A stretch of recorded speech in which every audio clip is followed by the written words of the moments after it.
The Gaza National Bank was destroyed by an Israeli airstrike on Sunday as fighting continues in Israel and Gaza.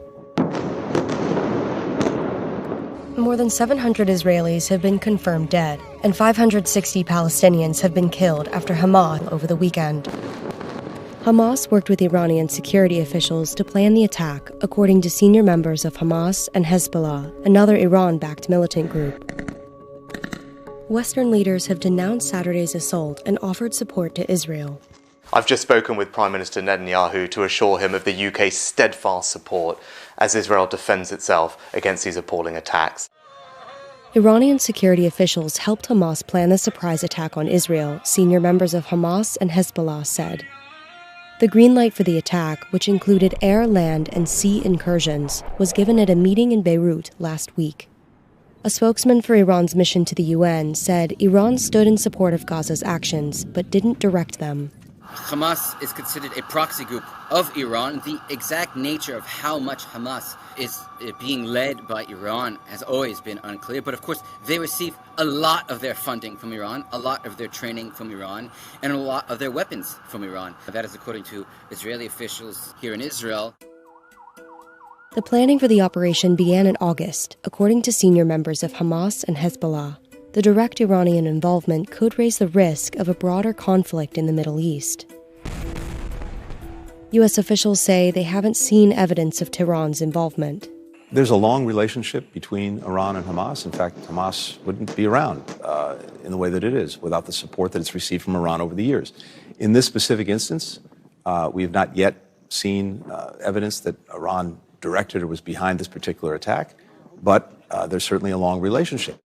On Sunday, more than 250 people were found dead at a music festival in Israel, according to Israeli state broadcaster Khan. Israeli Prime Minister Benjamin Netanyahu appointed a general to coordinate search efforts for captured and missing Israelis. The mother of a missing woman described a phone call from her daughter during the attack. At 10 o'clock, she called us and said, "Mommy, we were bombed. They shot at us. The car was shot. We cannot drive. Everybody here is hurt." There were 4 kids in the kids. They were 23, 25, 30. Everybody was shot. They were bleeding. Since the conflict began, world leaders have been speaking out, largely condemning the attacks on Israel.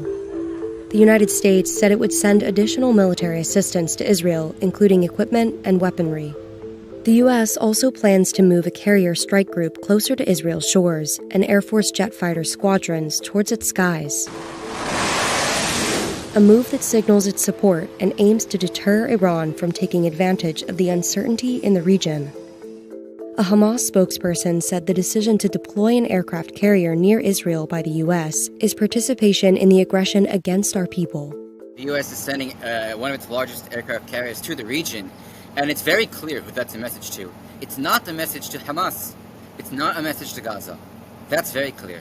It's most likely, of course, they do not say this publicly, this is a message to Hezbollah in Lebanon. The biggest fear in Israel, really, is that Hezbollah, which is a militant group far stronger than Hamas, has the means to really wreak havoc in Israel, that they could enter this war any day.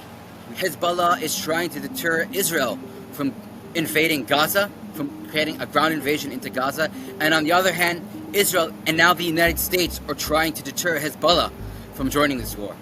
The Israeli military said that as many as 1,000 Hamas militants entered Israel from Gaza over the weekend, many of whom were armed. The Israeli military is preparing the ground in Gaza for an invasion, for a ground invasion. They've cleared the communities around the Gaza border, not only because it's not safe for them there, but in order to have freedom of operational movement in that area. They have not declared that they will do it, but they are making very clear preparations that they will do it. And if you listen here to the politicians here in Israel, many of them are talking about removing Hamas entirely from the equation. There's only one way to do that, and that's a ground assault. That will take a very long time to do.